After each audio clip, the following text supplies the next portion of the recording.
diinjili ya. Jadi kita akan melihat sejarah gerakan Injil ini. Nah, saudara, yang pertama, saya mengajak kita untuk melihat konteksnya lebih dulu ya. Jadi konteks eh, gerakan Injil ini. Nah, kalau saudara lihat dalam perkembangan gereja, gereja itu pada abad-abad pertama, kalau saudara lihat di sini, di dalam gambar ini, maka gereja itu berkembang, itu adalah kebanyakan di Afrika Utara, kemudian di Palestina, di Turki, dan di Eropa, ya, khususnya di Eropa Barat. Jadi gereja itu berkembang pada abad-abad pertama, abad pertengahan, itu kebanyakan adalah di wilayah ini, saudara sekalian. Nah, di dalam sejarah gereja, gereja itu mengalami perpecahan yang cukup besar itu dua kali ya, secara secara besar begitu. Yang pertama itu adalah tahun 1054, itu adalah perpecahan antara gereja timur dengan gereja barat ya. Jadi gereja timur itu adalah gereja yang di dalam peta ini itu berwarna coklat ya. Kalau Bapak Ibu lihat di sini, eh, di dalam peta ini itu adalah berwarna coklat. Nah, ini adalah gereja timur. Jadi gereja timur ini di sini ada pusat-pusatnya, ada Alexandria di sini. Ini di Mesir sekarang.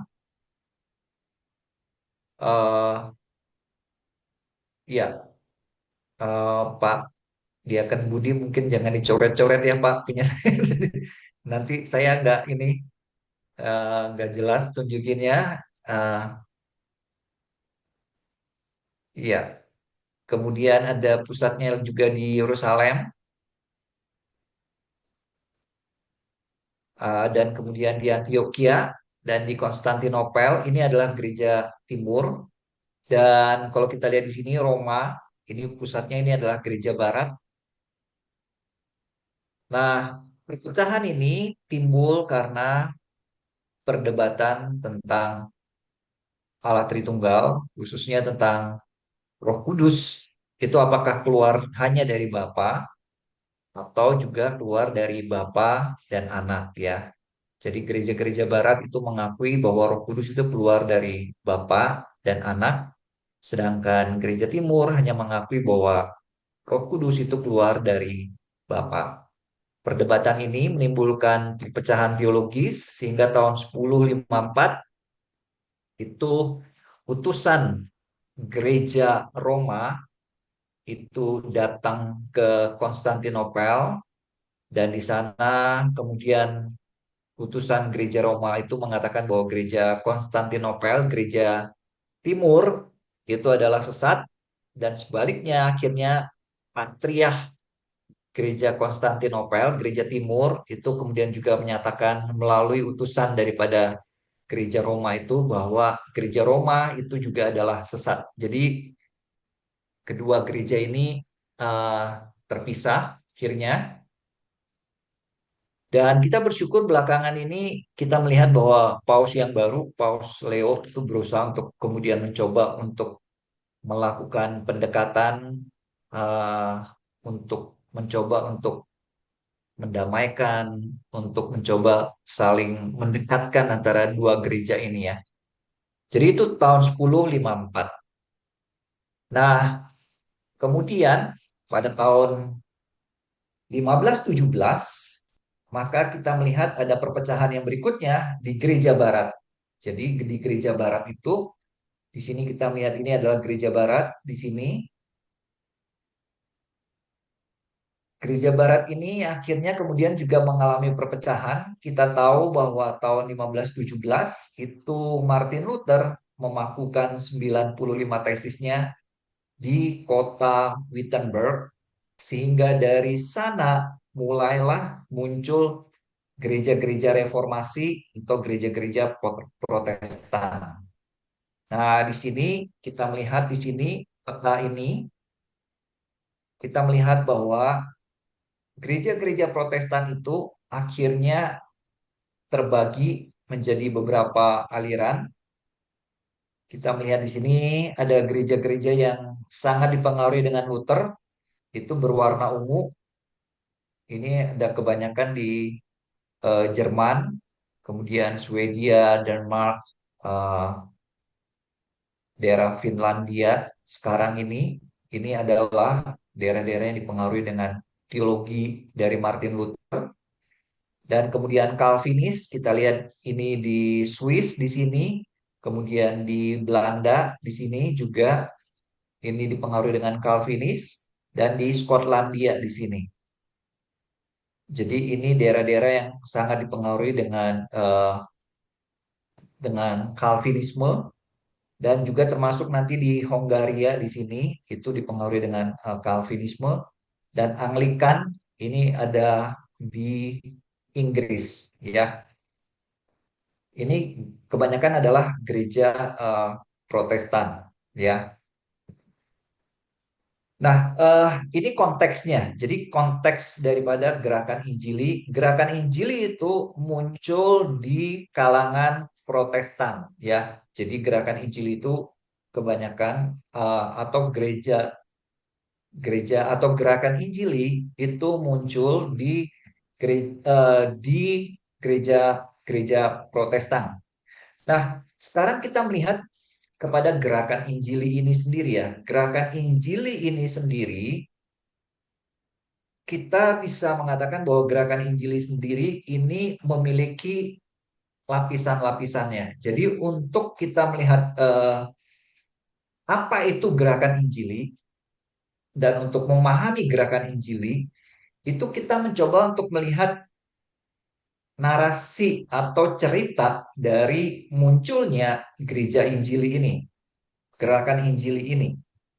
Jadi gerakan Injili itu paling tidak ada tiga lapisan yang mendasarinya. Dan kita melihat di sini bahwa lapisan yang pertama itu yang kemudian mempengaruhi gerakan Injili itu adalah reformasi yang dikumandangkan dan dicanangkan oleh Martin Luther itu tahun 1517. Nah, reformasi ini kemudian diikuti bukan hanya oleh Martin Luther, tapi juga ada Calvin dan juga ada Zwingli. Jadi ini kita melihat dalam gambar ini ada Martin Luther, ada Calvin, ada Zwingli. Ini adalah tokoh-tokoh reformator. Nah, mereka ini melawan Katolik Roma pada waktu itu. Nah, Katolik Roma pada waktu itu memiliki teologi-teologi yang kemudian menyimpang dari kebenaran-kebenaran Alkitab. Misalnya penyimpangan dalam hal pengajaran itu dan juga termasuk dalam hal moral itu misalnya saudara sekalian adalah kepercayaan bahwa orang itu setelah mati, khususnya orang-orang Kristen setelah mati, masuknya ke dalam purgatori. Nah, di purgatori itu mereka kemudian menunggu supaya mereka itu dikuduskan dan disucikan lewat api pembakaran itu sampai mereka dianggap cukup suci, maka baru mereka dimasukkan ke dalam sorga. Nah, untuk mempercepat mereka ini pindah dari purgatori ke sorga, itu bisa dengan cara orang membeli keluarganya yang masih hidup, itu membeli surat pengampunan dosa yang kemudian uangnya itu dibayarkan kepada gereja dan kemudian surat itu diterima. Nah, pada waktu surat itu diterima, maka kemudian keluarga mereka yang mereka pikir masih ada dalam purgatori itu kemudian bisa langsung pindah dari purgatori ke surga. Jadi lewat surat pengampunan dosa itu yang bisa dibagikan oleh gereja, gitu ya. Jadi itu kepercayaan mereka pada waktu itu. Selain itu juga mereka percaya dengan banyak orang-orang kudus Jadi ada orang-orang kudus. Salah satu orang kudus itu adalah Maria. Jadi orang-orang itu berdoa kepada Maria, dan di dalam doa-doanya itu mereka memohon supaya Maria itu berdoa meminta kepada Tuhan Yesus, dan karena ini adalah ibu, maka permintaannya itu sangat manjur, efektif. Kalau kita mintanya lewat Bunda Maria begitu. Jadi ini ada pengantara kepada Allah, pengantara kepada Yesus Kristus melalui Bunda Maria, dan bukan hanya melalui Bunda Maria, tetapi juga melalui orang-orang kudus yang lain, ya. Nah, kemudian bukan hanya ada teologi yang seperti ini, tapi juga teologi bahwa kita itu menerima anugerah dari Tuhan Yesus di dalam keselamatan kita, itu adalah melalui sakramen-sakramen perjamuan kudus. Nah, lewat sakramen-sakramen ini mereka sebutnya misa. Lewat misa ini, maka kemudian mereka itu ditambahkan anugerah di dalam diri mereka yang memampukan mereka untuk kemudian melakukan perbuatan baik, sehingga mereka itu bisa menjadi orang yang benar, gitu ya. Jadi perjamuan kudus itu memberikan kepada mereka anugerah. Anugerah itu memampukan mereka untuk kemudian melakukan perbuatan baik. Nah, perbuatan baik ini supaya mereka itu bisa menjadi orang yang benar di hadapan Tuhan, begitu. Jadi sehingga di sini pengorbanan karya Yesus Kristus itu tidak cukup. Jadi perlu mereka itu untuk kemudian menambahnya dengan melakukan perbuatan baik. Jadi dalam konsepnya Katolik Roma, ada anugerah Tuhan, betul, ada iman, tapi iman itu ditambahkan dengan perbuatan baik supaya kita itu bisa menjadi dibenarkan. Nah, melawan pandangan Roma ini, maka kemudian para reformator waktu itu menekankan 5 sola: sola scriptura, sola gratia, solus Christus, sola fide, dan soli Deo glory. Nah, apakah ini cukup jelas, Bapak Ibu Saudara? Kemudian kita lihat di sini, kita lihat bahwa pada waktu mereka memaparkan sola-sola ini, berarti sola ini hanya hanya Alkitab, hanya anugerah, hanya Kristus, hanya iman, dan segala kemuliaan hanya bagi Tuhan, begitu ya.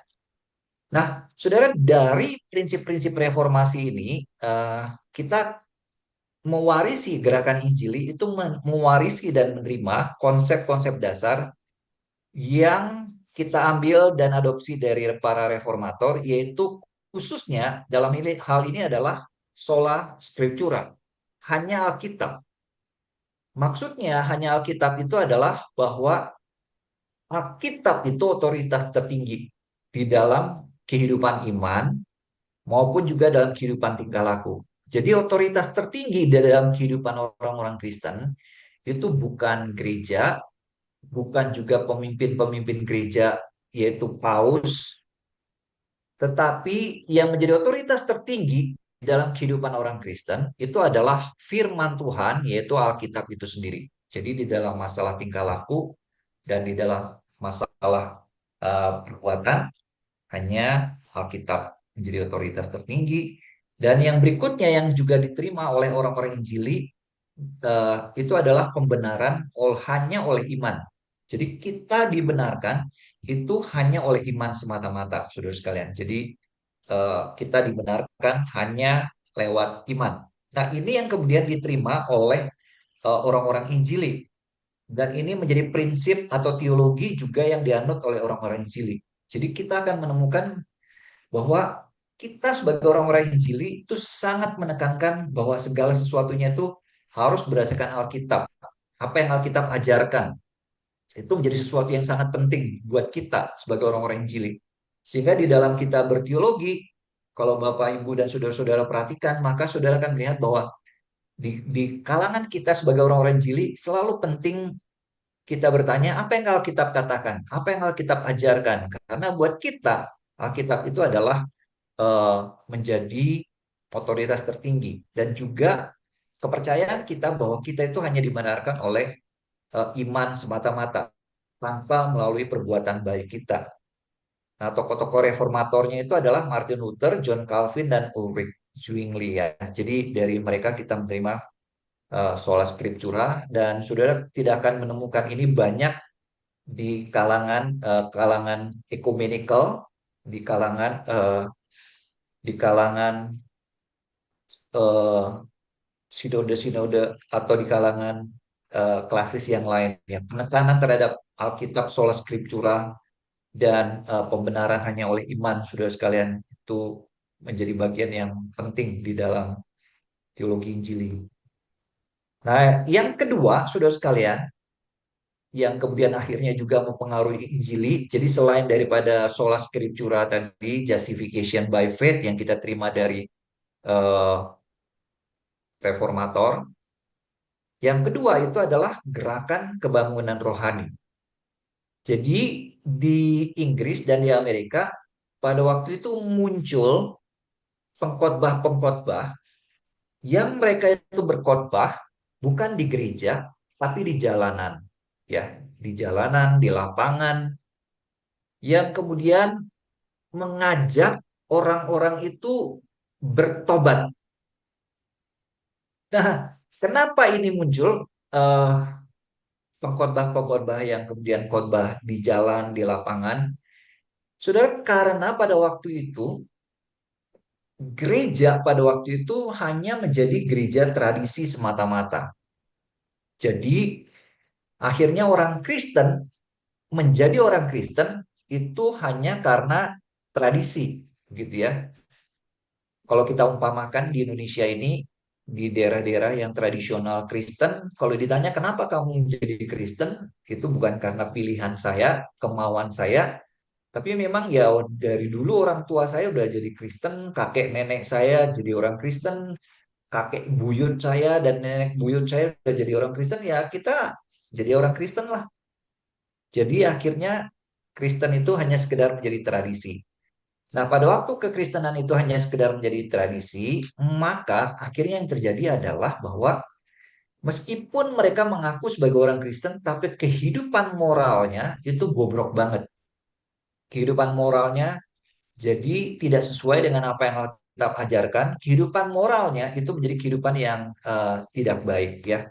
Misalnya di dalam artikelnya Pak Wim, misalnya dikatakan bahwa orang itu melakukan hubungan seks di luar pernikahan dengan bebas, begitu ya. Kemudian banyak mabuk-mabukan misalnya, dan menjalankan kehidupan yang tidak kudus sebagai orang-orang Kristen, dan itu terjadi. Jadi pertanyaannya adalah, kalau mereka ini disebut sebagai orang-orang Kristen, kok kehidupan moralnya berantakan begitu? Pertanyaannya begitu. Jadi ini kenapa kok ini disebut sebagai orang Kristen, tradisinya tradisi Kristen, dari keluarga Kristen, tapi kok kehidupan moralnya orang-orang Kristen ini di Eropa, di Amerika waktu itu orang-orang Kristen itu kehidupan moralnya berantakan.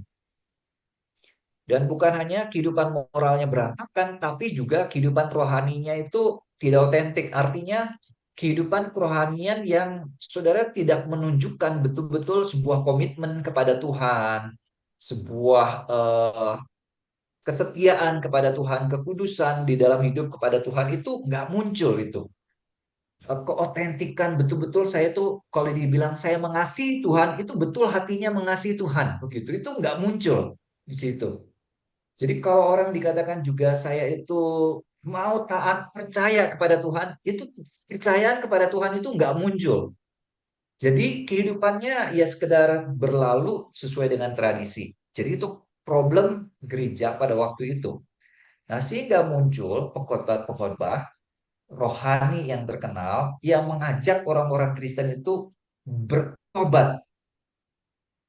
Dan bukan hanya bertobat, tapi juga kemudian supaya orang-orang Kristen itu kemudian melihat kepada hati mereka yang paling dalam. Apakah mereka sungguh-sungguh orang Kristen sampai pada hati yang paling dalam, atau cuma tingkah laku di luar aja, tapi di dalam hatinya, di dalam pikirannya bukan orang Kristen. Jadi pengkhotbah-pengkhotbah ini mengajak, perhatikan, apakah kamu betul-betul Kristen itu dari dalam hati kamu? Apakah betul-betul kamu itu dari dalam hati kamu yang paling dalam kamu percaya dan menerima Yesus Kristus sebagai Tuhan dan Juru Selamat? Kamu mengakui bahwa kamu manusia berdosa, kamu memerlukan Tuhan Yesus Kristus sebagai Tuhan dan Juru Selamat di dalam kehidupan kamu? Dan apakah kamu betul-betul sungguh-sungguh mengakui Dia sebagai Tuhan dan Juru Selamat dan percaya kepada Dia, menyerahkan hidup, trust, dan love kepada Tuhan Yesus Kristus? Nah, saudara, itu yang kemudian ditekankan oleh pengkhotbah-pengkhotbah ini. Di situ ada John dan Charles Wesley ya. Jadi ada John dan Charles Wesley di situ. Dan kemudian ada George Whitefield juga di sana. Itu pengkhotbah-pengkhotbah ini adalah pengkhotbah-pengkhotbah yang di Inggris. Jadi kalau Bapak Ibu lihat gambar-gambar ini, mereka itu berkhotbahnya di lapangan, bukan di gereja, bukan di dalam gedung gereja, di lapangan terbuka begitu ya, di jalan mereka berkhotbah di sana dan kemudian mengajak orang untuk mengakui akan dosa, menerima Yesus Kristus sebagai Tuhan dan Juru Selamat di dalam kehidupan mereka, dan menerima Yesus di dalam hati. Nah, itu yang menjadi tekanan di sini. Dan kalau di Amerika itu ada namanya Jonathan Edwards. Nah, dari sini saudara sekalian mulai muncul memang tradisi namanya tradisi revivalisme ya. Jadi di Inggris ada, di Amerika ada. Tradisi revivalisme ini kemudian diteruskan dari Jonathan Edwards. Kita menemukan ada Charles Finney, ada D.L. Moody, ada kemudian tokoh-tokoh pengkhotbah yang lainnya lagi sampai kepada Bapak Billy Graham. Nah, Bapak Billy Graham ini ada dalam tradisi revivalis ini, eh, eh, khotbah kebangunan rohani ini. Nah, saudara, dari gerakan revivalis ini, maka kemudian mereka itu berkobar-kobar sekali pengen membagikan apa yang mereka alami, begitu ya. Jadi hati yang mengalami perubahan, kehidupan yang mengalami perubahan, itu mereka rasakan betul-betul, dan itu mendorong mereka. Ada satu energi yang sangat kuat di dalam diri mereka yang kemudian mendorong mereka untuk memberitakan apa yang mereka alami itu, Injil kabar baik itu kepada orang-orang lain. Dan gerakan misi modern itu mulai dari gerakan revivalisme ini. Sudah sampai misi itu berlanjut kemana-mana, termasuk ke India, ke China, ke tempat-tempat yang lain, saudara sekalian.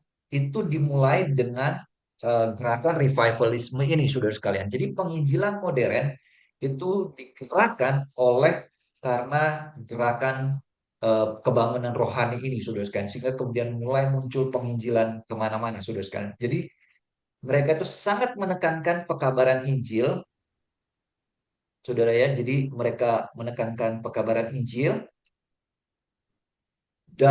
Jadi dalam bentuk KKR, misalnya kebaktian kebangunan rohani itu, eh, dan kemudian juga baik PI secara pribadi, jadi secara pribadi maupun lembaga-lembaga. Jadi lembaga-lembaga PI itu sangat banyak di sana, gitu ya.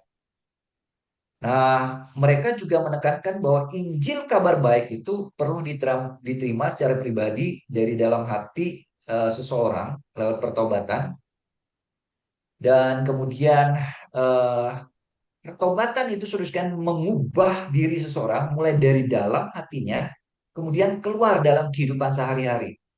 Jadi melalui kebangunan rohani ini, saudara sekalian, mereka melihat pentingnya hati yang kemudian mengalami pertobatan, perubahan di sana, dan yang kemudian muncul dalam kehidupan sehari-hari, muncul adanya kerinduan untuk hidup kudus, menyenangkan hati Tuhan, hidup kudus, baca Alkitab, membaca Alkitab, hidup secara kudus.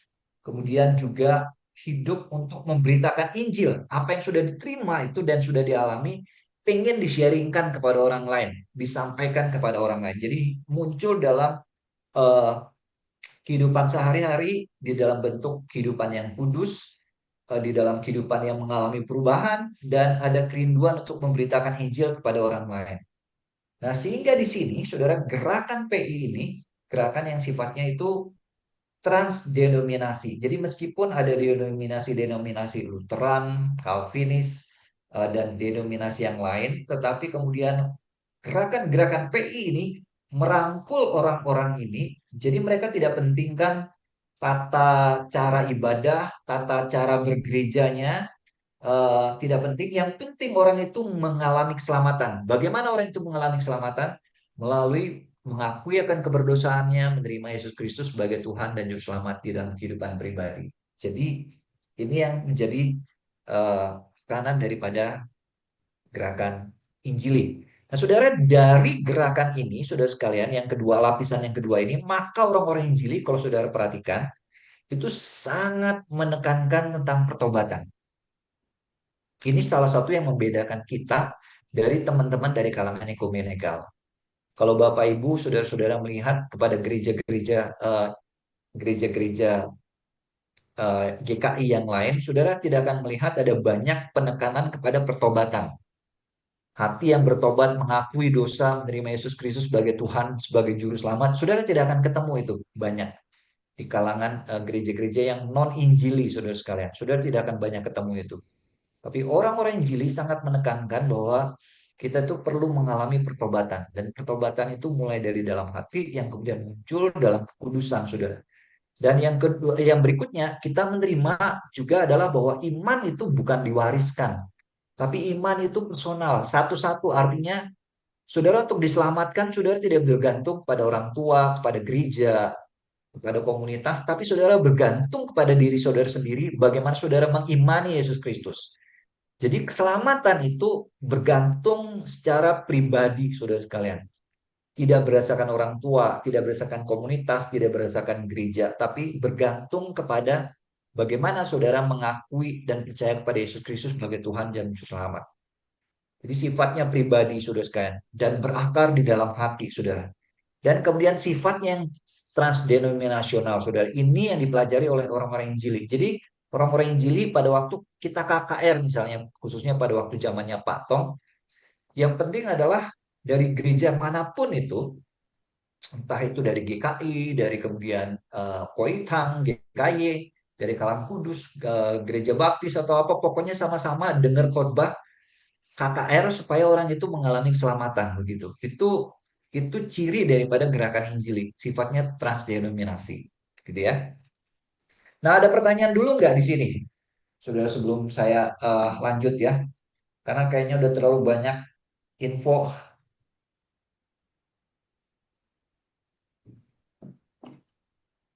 Ada pertanyaan dulu?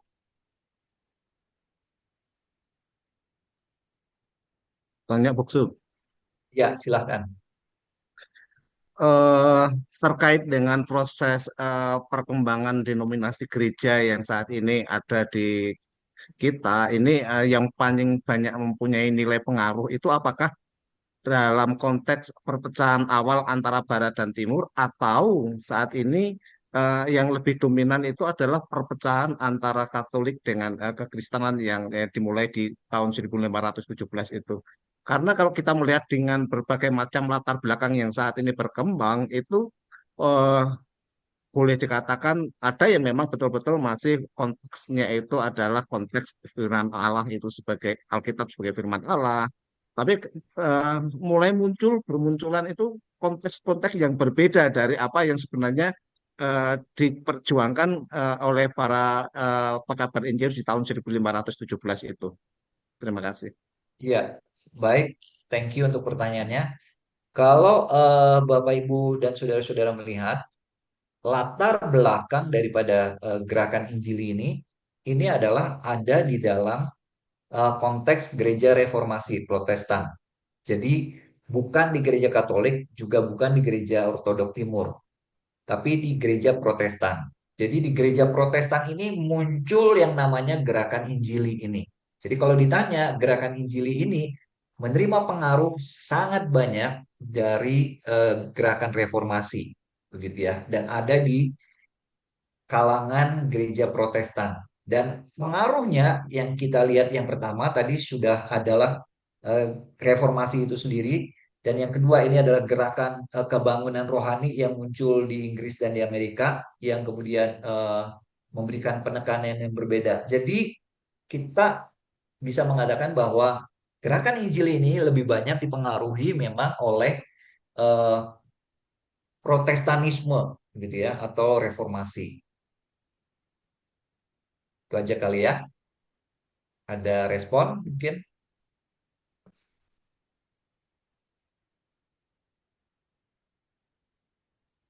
Kita lanjut Kalau dulu ya. kalau melihat dalam konteks sekarang ini terjadinya satu pekabaran Injil yang luar biasa yang terjadi di lingkup yang lebih kecil aja, bakso di Indonesia ini kan muncul berbagai macam latar belakang yang bahkan dalam tanda kutip itu menyimpang gitu loh. Apakah ini dalam kategori termasuk reformasi yang kebablasan atau gimana ya?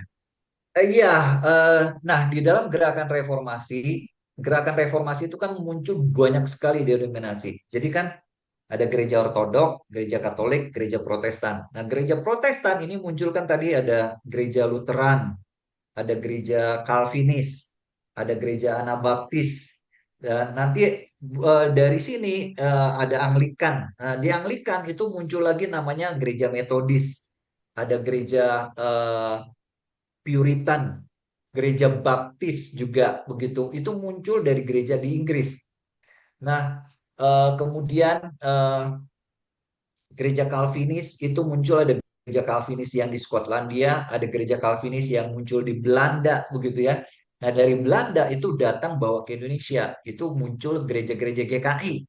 Gereja-gereja GKI, kemudian gereja-gereja yang didirikan oleh sending-sending oleh Belanda begitu ya. Itu misalnya gereja Kristen Jawa misalnya ya. Eh, eh, mungkin mungkin memori saya salah di sini ya. Jadi bukan bukan GKJ kayaknya ya. Yang jelas adalah GKI itu sendingnya dari Belanda. Eh, Satu lagi kemudian gereja Protestan Maluku, GPIB misalnya itu sending-sending dari Belanda. Itu basisnya itu sebenarnya adalah gereja Calvinis, Reform sebenarnya. Eh, Dan kemudian ada gereja Anabaptis, kalau di Indonesia itu jadi gereja Muria. Nah, eksesnya adalah karena merasa tidak perlu terikat dengan denominasi-denominasi tertentu, orang bebas untuk membangun denominasinya sendiri. Makanya ekses sampingannya adalah munculnya bidat-bidat begitu. Itu ekses sampingan dari gereja-gereja reformasi sebenarnya ya. Jadi kalau saudara perhatikan bidat-bidat kayak Saksi Yehova, Mormon itu udah latar belakangnya adalah gereja-gereja di Amerika yang adalah gereja-gereja Protestan sebenarnya. Ya, itu aja kali ya. Oke, Boksu. Oke, oke. Thank you. Nah, yang ketiga, saudara sekalian yang menjadi dan mendefinisikan gerakan Injili itu adalah pertentangan dengan liberalisme. Nah, liberalisme itu menganggap Alkitab bukan lagi sebagai firman Tuhan dan mendekati Alkitab itu dengan kemudian menggunakan hermeneutika yang mengobrak-abrik Alkitab itu sebagai firman Allah. Jadi Alkitab itu dianggap cuma tulisan manusia. Nah, kalau dia tulisan manusia, maka kemudian tulisan manusia itu kan bisa berkembang. Bukan hanya tulisan manusia itu bisa berkembang, tapi nanti diedit, diredaksi dan sebagainya. Akhirnya mereka bilang nih, kan ini tulisan manusia nih. Ini sumbernya dari tulisan ini sumber ini bagian Alkitab ini sumbernya dari ini, kemudian ditulis oleh penulis Alkitab jadi gabung jadi satu, jadi kayak gini nih, gitu kan ya. Jadi mereka beranggapan seperti itu. Dan bukan hanya itu, mereka juga menolak mujizat di dalam Alkitab. Jadi mereka tuh liberal, nggak percaya dengan mujizat di dalam Alkitab. Dan buat mereka mujizat-mujizat di dalam Alkitab itu sama kayak mitos-mitos, misalnya cerita tentang Malin Kundang, cerita tentang apalagi Tangkuban Parahu dan sebagainya itu kan semua mitos-mitos. Tapi nggak benar begitu, nggak benar. Cuma mitos. Jadi mereka menganggap bahwa cerita-cerita tentang mujizat di dalam Alkitab itu bukanlah sesuatu yang benar. Mereka juga kemudian menerima teori Darwin ya tentang bahwa kita itu berevolusi berasal dari satu nenek moyang yang sama. Itu mereka semua terima dan sangat percaya dengan dengan apa namanya dengan sains khususnya dengan apa yang disampaikan oleh teori evolusinya Darwin. Dan kemudian juga mereka sangat menekankan khususnya belakangan melalui Injil sosial, social gospel dari Walter Rosenbusch itu kepada pelayanan sosial. Jadi bentuk daripada Injil itu hanya pelayanan sosial begitu. Jadi itu yang mereka tekankan. Nah, Dari kalangan Injili sendiri, ada yang kemudian berusaha untuk melawan liberalisme ini, saudara sekalian. Jadi ada yang melawan liberalisme ini dan muncul dalam bentuk respon dari pertama orang-orang yang disebut dengan fundamentalisme. Jadi dari kalangan Injili itu namanya fundamentalisme.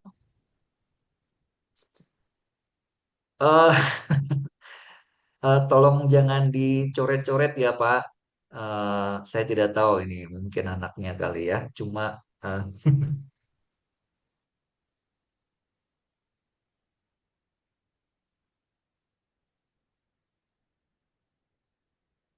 ya, ya. Jadi ya kalangan fundamentalisme. Pak Samuel, tolong deh ya.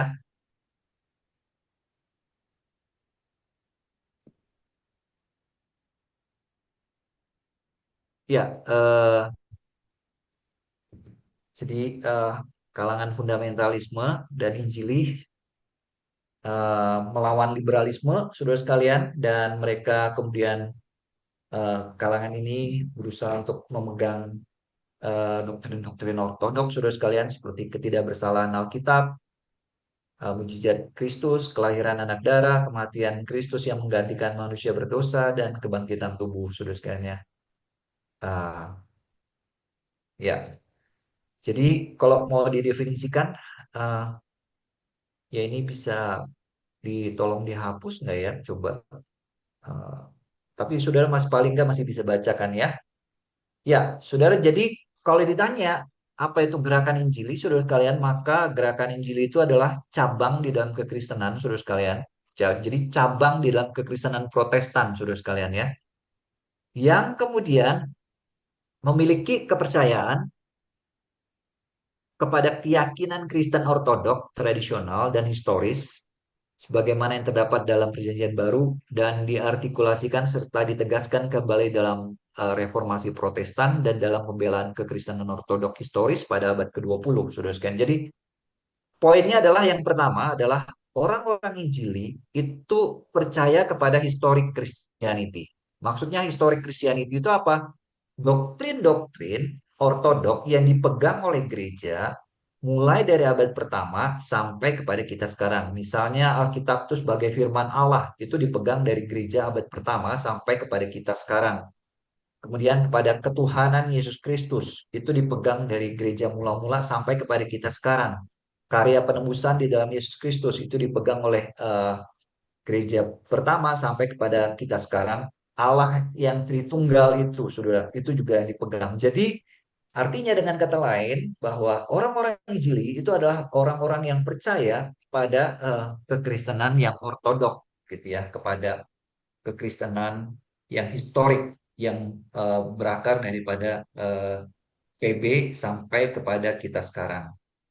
Kemudian yang kedua, saudara sekalian, itu adalah orang-orang Injili itu menekankan itu agama itu sifatnya personal.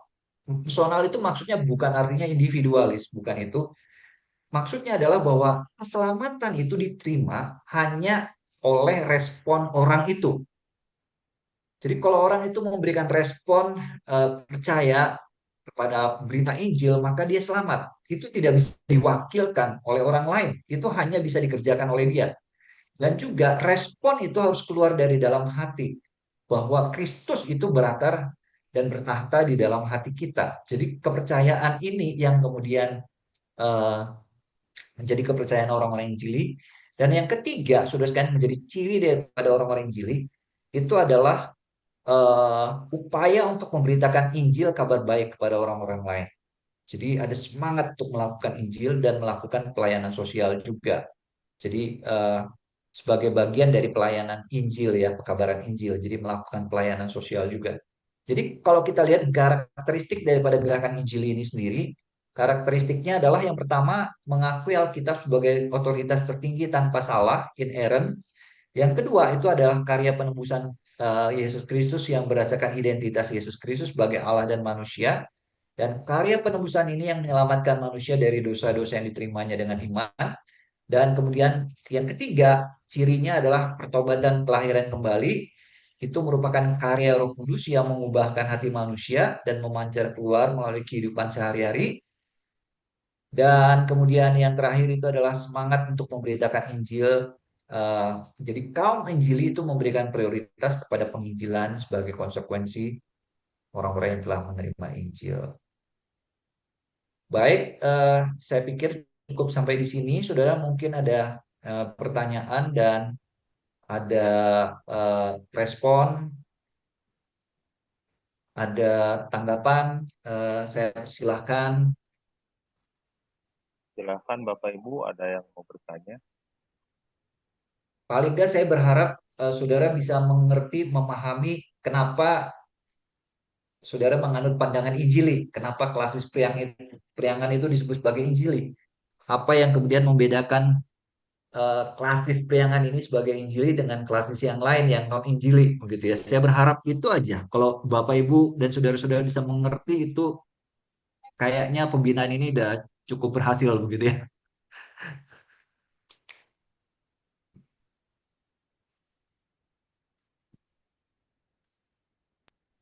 Boksu, Iya, mau tanya, ini terkait dengan tadi sempat kita berbicara dengan konteks klasis ya, bahkan kalau kita lihat dalam konteks yang lebih luas lagi dalam bersinode ya, kita punya iya, mungkin tadi sempat eh, secara spesifik eh, klasis priangan ini lebih injili dibandingkan ini. Nah, bisa nggak kami diberi gambaran terkait dengan adanya saat ini kan sudah penyatuan GKI, tapi ada beberapa yang latar belakang itu yang masih mempertahankan masing-masing latar belakangnya, kayak misalnya dari yang lebih sekupnya lebih luas mungkin sinode wilayah itu ya ada tiga itu. Apakah ada sesuatu yang membedakan di antara konteks mengenai latar belakang Injili ini? ya.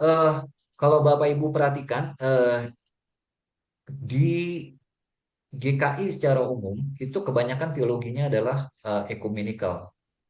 Ekumenikal dalam pengertian memberikan penekanan kepada upaya untuk menyatukan atau ada semangat untuk kemudian pemersatuan, begitu ya.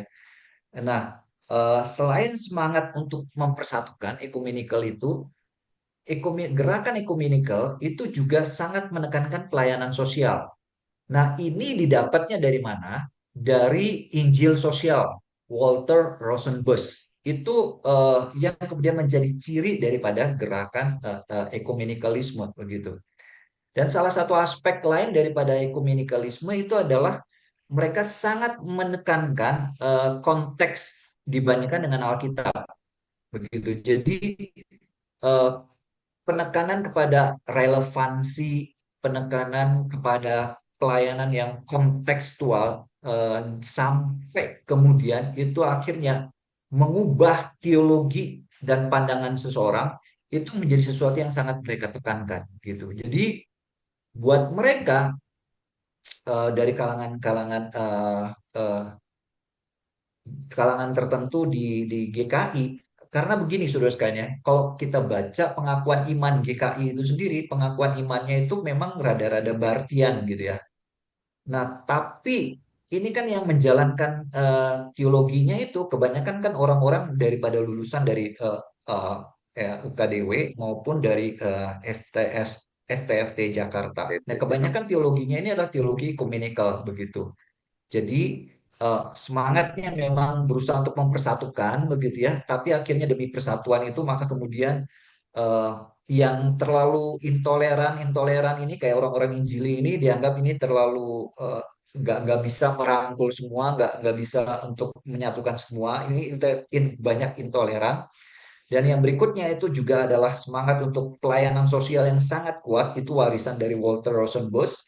Dan yang ketiga itu penekanan kepada kemudian perhatikan kepada konteks sehingga kemudian akhirnya sampai mengabaikan teks Alkitab itu sendiri. Maksudnya tekanan kepada memberikan tekanan kepada apa yang diajarkan Alkitab itu sampai bisa dikorbankan demi karena kita itu berusaha untuk menjadi sangat relevan begitu dengan zaman. Nah, itu yang kemudian terjadi di kalangan GKI begitu ya. Makanya kalau kita perhatikan ada perbedaan antara yang periangan yang berusaha mempertahankan warna Injili dengan memang eh, mereka yang dari kalangan ekumenikal begitu. Kalau kita lihat memang misalnya liturginya aja, itu liturginya ini memberikan penekanan banyak kepada aspek sosial. Jarang kita akan menemukan dalam liturgi-liturgi yang ekumenikal itu, liturgi-liturgi yang sifatnya sinodal itu, kanan kepada pekabaran Injil, memperhatikan Injil itu sangat jarang banget gitu. Pasti nanti memberitakan kabar baik dalam pengertian mengasihi dan sebagainya begitu ya. Itu yang ditekankan. Apakah saya cukup menjawab ya? Cukup, Kalau cukup belum masuk. boleh diberikan follow up. Saya nggak tahu apakah saya cukup menjawab. Silahkan Bapak Ibu, Saudara sekalian yang lain. Silahkan. Memberikan tanggapan juga boleh. Pak Kris, Ya. ya, saya ada pertanyaan mengenai kan tadi dikatakan gerakan Injil ini kan dari awal adalah ada sebetulnya jadi pepecahan di Roma ya, kemudian ada apa reformasi, kemudian kebangunan rohani, kemudian juga adanya apa pertentangan dengan liberalisme. Hmm, hmm. Nah, setelah itu kan banyak gerakan kayak karismatik dan segala macam itu kan sebenarnya mereka berasal dari situ juga bukan ya? Dan kenapa Ya, mereka bisa melenceng begitu ya? iya. Eh, jadi saudara, kan gereja itu mengalami perpecahan antara kemudian gereja barat dan gereja timur. Kemudian gereja barat itu terpecah jadi gereja Katolik dan gereja Protestan. Nah, Injili ini munculnya adalah di Protestanisme. Itu eh, Bapak Ibu dan saudara-saudara harus ingat, Injili itu munculnya di Protestanisme. Dia ada di sana. Nah, Injili ini sendiri dengan kata lain, ini adalah sebenarnya sebuah gerakan teologis. Nah, maksud saya itu gerakan teologis itu maksudnya begini, saudara. Eh, Sama dengan liberalisme, liberalisme itu juga adalah gerakan teologis. Jadi, liberalisme itu bisa ada di gereja. Jadi misalnya kayak GKI misalnya. GKI itu bisa ada pendetanya yang liberal, bisa juga ada pendetanya yang injilik gitu. Karena liberalisme dengan Injili ini bukan denominasi, tapi ini adalah gerakan teologi sebenarnya. Jadi dia bisa ada, katakanlah liberalisme itu ada di gereja Anglikan juga begitu ya. Injili itu juga bisa ada di dalam gerakan di dalam gereja Anglikan begitu. Jadi ini adalah gerakan teologi. Jadi saya berharap Bapak Ibu bisa memahami ini dulu, bisa mengerti ini. Bahwa ini gerakan teologi bukan denominasi. Sebenarnya Injili itu bukan denominasi. Dia adalah gerakan teologi. Nah, kalau kita bisa paham seperti ini, saudara, maka di dalam Protestanisme itu ada gerakan Injili, kemudian begitu ya. Ada kemudian akhirnya ada liberalisme juga. Nah, dari gerakan Injili ini itu nantinya muncul yang namanya Metodis, gereja Metodis. Nah, dari gereja Metodis ini muncul namanya aliran yang namanya aliran gerakan kesucian begitu ya. Dalam bahasa Inggrisnya Holiness Movement. Nah, dari Holiness Movement ini, gerakan kesucian ini, maka kemudian muncul yang namanya nanti tokoh-tokoh seperti Charles Parham gitu ya. Ini akarnya dari Metodis, dari gereja Metodis yang sangat menekankan kekudusan dan ada gerakan kekudusan gitu ya, namanya gerakan kekudusan. Dari gerakan kekudusan ini muncul yang namanya Charles Parham. Nah, Charles Parham ini yang kemudian memunculkan gerakan Pentakosta dan gerakan karismatik. Jadi gerakan Pentakosta karismatik itu sebenarnya berakar dari gerakan Wesleyan, dari kalangan Injili Metodis Wesleyan gitu. Dan dari gerakan kekudusan begitu. Jadi itu cikal bakarnya gerakan Pentakosta. Nah, dari Pentakosta muncul gerakan karismatik tahun 1960-an. Jadi itu sejarahnya seperti itu. Jadi sebenarnya akar daripada Pentakosta karismatik itu ada di kalangan orang-orang Injili, khususnya Metodisme, Wesleyan, dan gerakan holiness, gerakan kekudusan begitu. Itu yang menjadi cikal bakal daripada Pentakosta dan karismatik begitu. Eh, nah, sedangkan apakah ini adalah sebuah penyimpangan nantinya begitu ya? Eh, Ya, itu penyimpangan dan tekanan yang berlebihan terhadap eh, gerakan daripada bahasa lidah dan sebagainya, itu memang muncul di dalam gerakan Pentakosta karismatik ini. Jadi, tapi itu menunjukkan bahwa mereka ini sebenarnya akarnya itu ada di gerakan Wesleyan, Metodisme, dan gerakan kekudusan sebenarnya. Jadi ya, adanya penyimpangan itu karena tekanan terhadap bahasa lidah yang sangat kuat begitu ya, bahwa semua orang Kristen harus bisa berbahasa lidah, termasuk saya, Bapak Ibu Saudara. Nah, kalau Bapak Ibu dan Saudara dan saya nggak bisa berbahasa roh, artinya kita ini belum mengalami yang namanya second blessing, belum bertumbuh sebagai orang Kristen. Artinya kita ini baru orang Kristen yang kelas awal begitu ya, belum sampai bertumbuh. Apakah saya cukup menjawab ya? Silahkan mungkin kalau ada eh, Ya. respon Jadi artinya atau mereka sebetulnya karismatik itu kan berarti sebetulnya berasal dari Injil ya, Injili ya. Dan ya, hanya karena ada mereka ada penyimpangan karena bahasa roh dan segala macam. Tapi ya. apakah mereka kemudian bisa tetap disebut sebagai orang Injili ya? Nah, ini pertanyaan yang menarik. Jadi eh, ada sebagian orang-orang Injili dan orang-orang Pentakosta karismatiknya sendiri yang menganggap bahwa mereka Pentakosta karismatik itu adalah bagian dari Injili. Ada yang menganggap begitu. Termasuk kalau Bapak Ibu dan saudara-saudara membaca tulisannya Pak Chandra Wim, dia juga mengatakan bahwa Pentakosta karismatik itu bagian daripada Injili. Nah, ada pula yang menganggap bahwa Pentakosta karismatik itu bukan Injili. Jadi ada orang-orang Pentakosta pada waktu ditanya, orang-orang Pentakosta nih, orang-orang karismatik, waktu ditanya, kamu orang Injili bukan? Mereka akan bilang, kami bukan. Kami Pentakosta, kami karismatik. Begitu. Jadi buat saya pribadi, kalau ditanya apakah mereka itu bagian daripada Injili, secara historis mereka ada kaitan dengan Injili. Tetapi secara kesadaran diri, mereka itu sifatnya overlapping. Overlapping itu maksud saya itu begini. Ada orang-orang Injili yang menganggap dirinya juga orang-orang Pentakosta karismatik.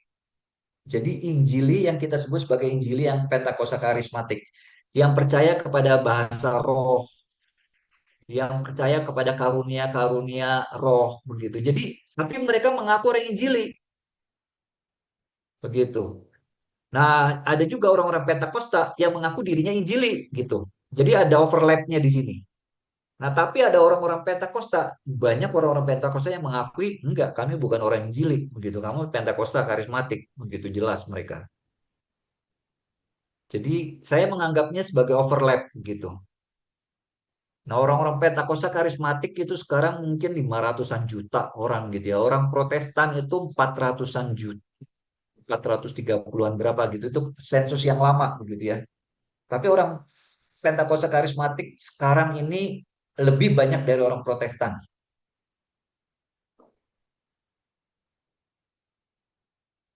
Semoga saya menjawab ya. Ya. Oke, Pak. Satu lagi, Pak Kris.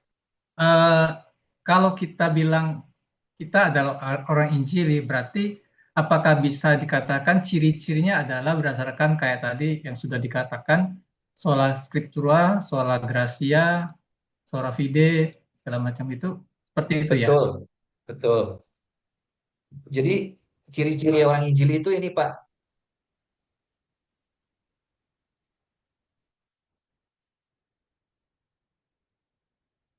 Ini. Jadi ciri-cirinya. Maka bisa dilihat eh, Ini Injili atau belum nih ya? Dengan melihat apakah kemudian Bapak Ibu dan saudara-saudara sebagai majelis, sebagai pemimpin gereja, Klasik Priangan ini mengakui Alkitab sebagai otoritas tertinggi, apa salah? Inerrant. Jadi mengakui inerrancy. Nah, kalau iya, itu mengarah pada Injili. Kemudian apakah Bapak Ibu saudara-saudara percaya kepada karya penebusan Yesus Kristus yang berdasarkan kepada identitas Yesus Kristus sebagai Allah dan manusia? Dan karya penebusan ini yang menyelamatkan, hanya karya penebusan Kristus yang menyelamatkan. Apakah Bapak Ibu dan Saudara percaya ini? Kalau iya, Bapak Ibu Saudara sebagai orang Injili. Dan yang ketiga, perlunya pertobatan dan kelahiran kembali yang merupakan karya Roh Kudus. Apakah Bapak Ibu dan Saudara-saudara percaya akan hal ini? Kalau Bapak Ibu dan Saudara percaya akan hal ini, Saudara adalah orang-orang Injili. Yang ketiga, yang keempat, Saudara percaya nggak bahwa kita tuh perlu untuk memberitakan Injil kepada orang-orang lain yang belum mendengarkan Injil? Kalau Bapak, Ibu, dan Saudara percaya akan hal ini, Saudara adalah orang-orang Injili. Nah, ada yang menambahkan yang kelima, Saudara percaya kepada karunia karya Roh Kudus di dalam kehidupan orang-orang percaya. Itu misalnya kayak Lister Megrat menambahkan yang kelima, karya Roh Kudus. Percaya nggak kepada hal itu? Jadi, karakteristik daripada orang-orang Injili ini adalah pengakuan kepada empat hal ini ditambah dengan satu lagi tentang Roh Kudus di dalam kehidupan orang-orang percaya. Karya Roh Kudus itu di dalam kehidupan orang-orang percaya. Ini karakteristiknya. Jadi kalau ini adalah karakteristiknya, itu artinya sebuah klasis yang mengakui diri sebagai orang-orang Injili atau gereja Injili punya 5 karakteristik ini, begitu.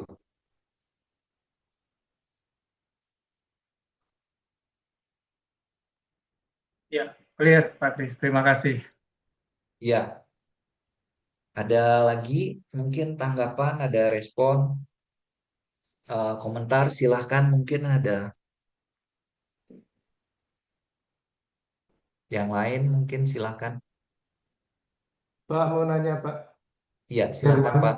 Ya, Pak kalau kita lihat kita ikuti sebentar gambarnya. Oke, kalau kita ikuti dari perkembangan zaman dari dulu sekarang segitu banyaknya aliran-aliran, metode-metode dan sebagainya Pak Christian. Nah, yang muncul pertanyaan adalah apakah semuanya ini merupakan satu kreativitas daripada anak-anak Tuhan sendiri, ataukah pekerjaan orang yang nggak ada gawenya, atau ini pekerjaan dari Roh Kudus dalam rangka untuk pemisahan yang mana yang benar apa enggak begitu? Dan yang menjadi pokok pertanyaan adalah apakah ini yang diinginkan Tuhan? Karena kadang-kadang kan muncul lama-lama kalau kita ikutin terus ini kan orang jadi pusing kan. Yang satu mengatakan dia yang paling benar, yang ini gini dan begono begitu. Jadi sebenarnya situasi yang muncul itu dikehendaki apa tidak begitu. Dan apakah ini juga akan berkembang terus menjadi mungkin akan suatu saat muncul lagi aliran-aliran yang lain sampai kedatangan Tuhan. Ya, Jadi sebenarnya ini kita kategorikan sebagai apa nih? Kreativitas ya, atau nggak ada gawe atau memang pekerjaan Tuhan, pekerjaan Roh Kudus untuk memisahkan antara gandum dan ilalangnya. Itu ya, Pak, sementara Pak Kristen. ya. Ini pertanyaan yang baik. Jadi lewat tadi Bapak Herman juga menyebut tentang perumpamaan lalang di antara gandum. Lalang dan gandum itu kalau Bapak Ibu saudara-saudara memperhatikan perumpamaan itu diceritakan bahwa di dalam perumpamaan itu ada anak manusia yang menaburkan benih gandum, tapi kemudian ada musuhnya yang kemudian menebarkan benih lalang begitu. Dan kemudian pada waktu mau dicabut oleh malaikat-malaikat itu, maka Tuhan bilang jangan, biarkan. Karena kalau kamu cabut sekarang, itu akan kemudian yang gandum itu juga akan dicabut. Sehingga kemudian dibiarkan sampai pada akhirnya baru kelihatan semua jelas, baru kemudian dicabut. Gitu ya. Nah, dari perumpamaan Tuhan Yesus ini, kita bisa melihat bahwa Tuhan Yesus membiarkan di dalam dunia ini, termasuk juga di dalam gerejanya, ada kemudian yang memang kemudian betul-betul setia kepada firman Tuhan, dan yang kemudian melenceng, ya, dan kemudian pengajaran-pengajaran yang keliru, menyesatkan, begitu ya, itu dimunculkan. Nah, kalau kita lihat dari perumpamaan itu, maka kita bisa mengatakan bahwa penyimpangan-penyimpangan ini itu juga pertama-tama karya iblis, gitu ya. Kemudian berusaha untuk membawa manusia jauh dari hadapan Tuhan, masuk ke dalam pengajaran-pengajaran yang keliru dan menyimpang, supaya manusia tidak mengenali kebenaran dari Allah, begitu ya. Dan kemudian masuk ke dalam kesesatan-kesesatan dan cara pengajaran-pengajaran yang keliru. Yang berikutnya itu adalah juga memang adalah eh, apa namanya, berdosaan daripada manusia. Manusia yang berdosa berusaha untuk menciptakan konsep Allah, konsep tentang Yesus Kristus, konsep tentang keselamatan yang sesuai dengan dirinya sendiri, begitu. Jadi dia menciptakan teologi yang sesuai dengan keinginannya sebagai manusia yang berdosa. Dan itu kita temukan misalnya di dalam orang-orang yang berteologi tentang misalnya LGBTQ. Karena manusia yang berdosa itu hidup di dalam dosa, dan untuk mencari pembenarannya, maka kemudian dia membuat pemahaman tentang Allah, pemahaman tentang Yesus Kristus yang sedemikian rupa sampai akhirnya Allahnya, Yesus Kristusnya, dan sebagainya itu membenarkan kehidupan berdosanya sebagai LGBTQ, begitu. Itu yang terjadi. Jadi kalau ditanya, itu adalah pekerjaan daripada iblis, pekerjaan daripada manusia yang jatuh dalam dosa. Nah, tapi di dalam gereja itu sendiri kita melihat bahwa ada kreativitas daripada manusia yang kemudian juga dipimpin oleh Roh Kudus. Sambil contoh misalnya tentang pembenaran oleh iman. Martin Luther itu memaparkan pembenaran oleh iman itu kurang lebih tahun 1500-an. Nah, apakah sebelumnya itu tidak ada? Ada, tapi tidak sejelas daripada Martin Luther 1517. Nah, selama 1500 tahun ini di dalam Alkitab pengajarannya itu ada, tapi gereja Tuhan pada waktu memahami firman Tuhan ini mengalami perkembangan, begitu. Jadi ada perkembangan. Jadi ada karya Allah yang kemudian memimpin manusia, dalam hal ini gereja, untuk kemudian mencapai pengertian yang lebih baik, yang lebih lengkap tentang satu pengajaran daripada Alkitab. Itu berkaitan misalnya dengan justification by faith, misalnya di situ ya.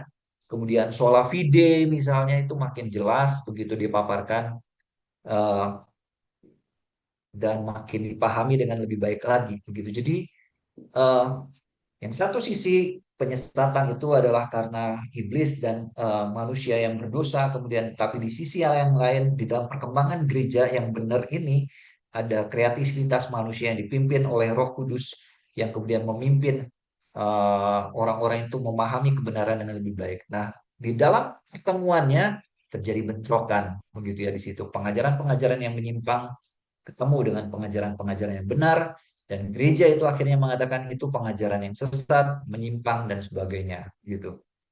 Dan ya, selama kita hidup dalam dunia yang berdosa ini, kita expect hal-hal itu akan terjadi begitu.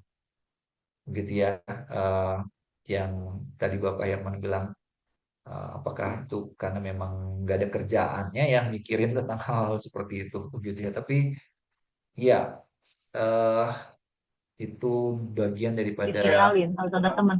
Iya. Iya. Iya. manusia yang berdosa ya. Oke, ada tanggapan lagi yang lain?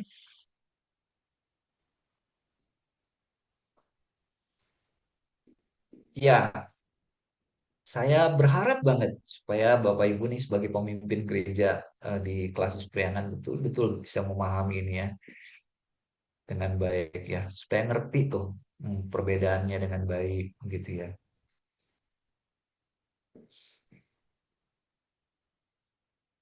Oke, kalau tidak ada saya serahkan kepada Pak Hindrawan ya. Dari saya mungkin yang terakhir waktu ada yang mau nanya.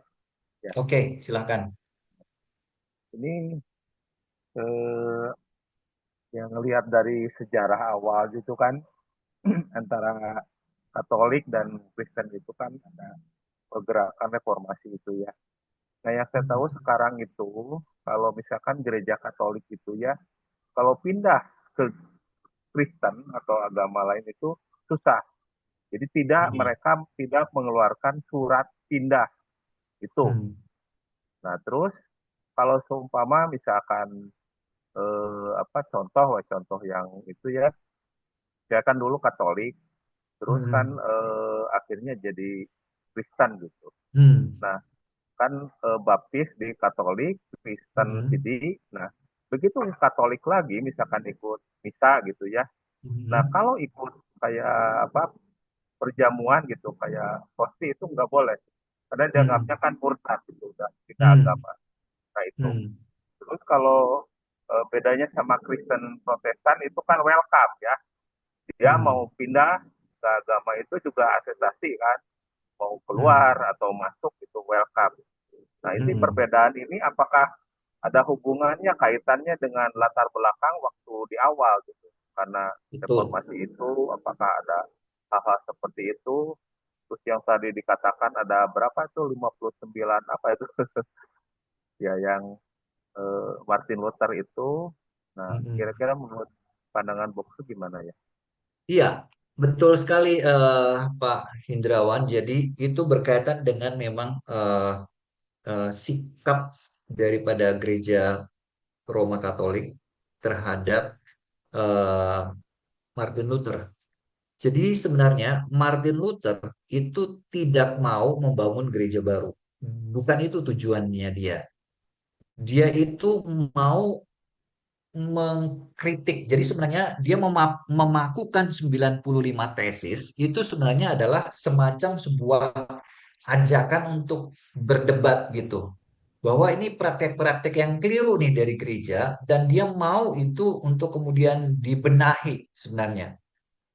Jadi dia sangat yakin sekali dengan apa yang kemudian menjadi keyakinan dia itu adalah benar karena dia berdasarkan kepada Alkitab. Jadi dia yakin sekali. Nah, tapi pada waktu kemudian Martin Luther ini dipertemukan dengan pemimpin-pemimpin gereja Katolik waktu itu, mereka tidak bisa menerima apa yang diajarkan oleh Martin Luther ini. Buat mereka apa yang diajarkan Martin Luther ini adalah keliru. Waktu itu gereja Katolik Roma mengatakan bahwa itu adalah keliru. Dan mereka meminta Martin Luther untuk kemudian mengubah pandangannya kembali kepada gereja Katolik. Nah, Martin Luther tidak mau. Martin Luther mengatakan bahwa kecuali saya diyakinkan, dan itu kalimat yang sangat terkenal, kita sering dengarkan mungkin di dalam khotbah-khotbah, kecuali saya diyakinkan oleh firman Tuhan, saya tidak mau mengubah pandangan saya. Intinya begitu. Akhirnya, apa yang dilakukan oleh gereja Katolik Roma adalah gereja Katolik Roma menganatema Martin Luther. Artinya, mengekskomunikasi Martin Luther, pakai bahasa kita sekarang, mengekskomunikasi, mengeluarkan Martin Luther dari gereja Katolik Roma. Jadi dia dianggap bukan lagi Katolik Roma dan dia dianggap sebagai bidat. Ini sebagai bukan lagi gereja. Dia sebagai bidat begitu. Jadi orang yang di luar daripada gereja adalah orang yang tidak mengalami keselamatan. Martin Luther itu bukan anggota gereja. Nah, apa yang kemudian dilakukan oleh Martin Luther? Akhirnya dia kemudian membuka atau mengembangkan gereja yang baru jadinya, begitu kan. Jadi Luther sebenarnya tidak mau. Nah, sikap gereja ini secara resmi itu masih ada dari gereja Katolik Roma terhadap Protestan sekarang ini. Meskipun sekarang ini lebih lunak.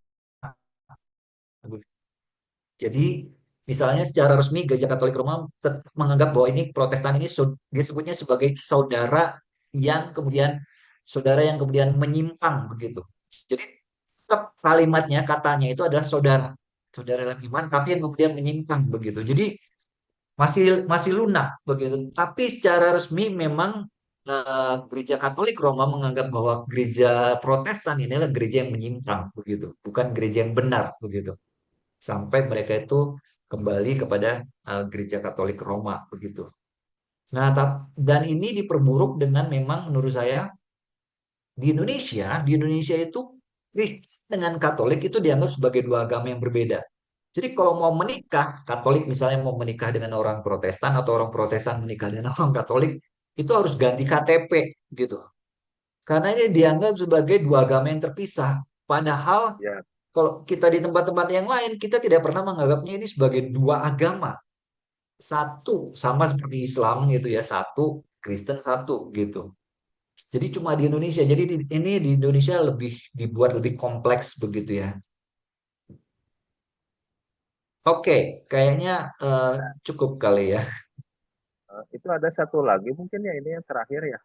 Ya, Mau tanya nih, mau tanya apa pengaruh gereja teologi Injili dalam kehidupan Kristiani dan pengaruh gerakan teologi liberal dalam kepercayaan orang percaya. Nih, terima kasih dari ya, DL ini. eh, pengaruh daripada kalau saudara, Bapak, Ibu, dan saudara-saudara percaya kepada gerakan Injili, saudara percaya bahwa keselamatan itu, saudara sekalian, harus muncul di dalam hati. Di dalam hati saudara yang mengaku Yesus Kristus sebagai Tuhan dan Juru Selamat dan membiarkannya bertahta di dalam hati, itu harus di sana. Dan itu harus muncul keluar di dalam kehidupan kita. Jadi harus mempertahankan kehidupan yang kudus. Nah, makanya orang-orang Injili sangat mempertahankan bahwa kita tuh harus hidup kudus, menjaga kehidupan yang kudus. Itu ditekankan dengan baik, sangat kuat. Nah, orang Injili itu sangat menekankan kehidupan yang kudus sampai misalnya pada masa lalu nggak boleh misalnya dansa, nggak boleh misalnya kemudian apa namanya tempat-tempat hiburan begitu ya, karena itu dianggap mengkompromikan kesalehan kesucian hidup begitu. Sampai ke level yang seperti itu, saudara sekalian, pada masa lalu begitu kan ya.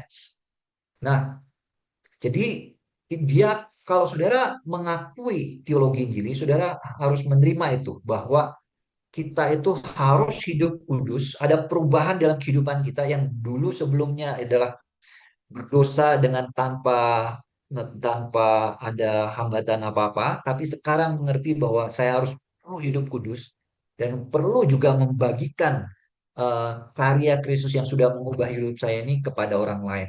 Itu harus kemudian muncul.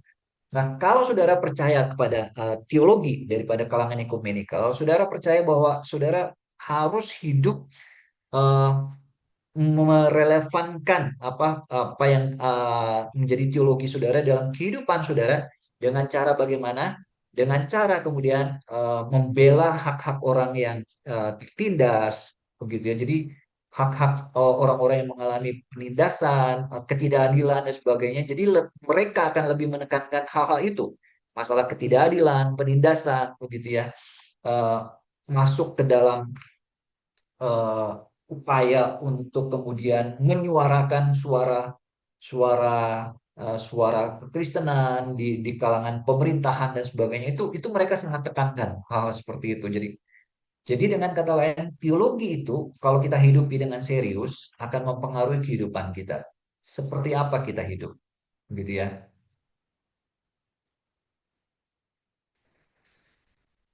Nah, ini ada ada pertanyaan lagi nih. Bagaimana Anda menanggapi eh, ketika dikatakan Protestan itu adalah bidat bagi gereja Katolik? Itu pertanyaan yang juga dihadapi oleh Calvin dan Luther sebenarnya. Jadi pertanyaannya adalah bagaimana mengukur sesuatu itu bidat atau tidak. Jadi eh, mengukur sesuatu itu bidat atau tidak, ukurannya harus kembali kepada Alkitab. Nah, pada waktu itu Gereja Katolik Roma mengukurnya lewat teologi mereka yang ada. Teologi mereka yang ada itu seperti apa? Yaitu percaya kepada orang-orang kudus, Maria sebagai orang kudus, kepada surat pengampunan dosa. Nah, begitu Martin Luther menentang ini dan kemudian menelurkan pandangan-pandangan yang baru, buat mereka ini bidat. Nah, tapi buat kita kan, Martin Luther mengatakan bahwa sepanjang saya sesuai dengan Alkitab firman Tuhan, saya sesuai dengan apa yang Alkitab ajarkan, sesuai dengan apa yang Allah mau, begitu. Jadi buat para reformator, kita bukan bidat. Kenapa? Karena kita lihat apakah pengajaran kita ini sesuai dengan Alkitab atau tidak. Sepanjang sesuai dengan Alkitab, maka kita bukan bidat. Jadi itu yang dikatakan oleh bapak-bapak reformator pada waktu itu. Begitu. Jadi ya tolong buktikan apakah kami ini bertentangan dengan apa yang Alkitab ajarkan sehingga kami ini dikatakan sebagai bidat. Itu aja menjawabnya. Oke, Ya, makasih Boksu untuk penjelasan dan pemaparannya. Biarlah kita semua yang mengikuti pembinaan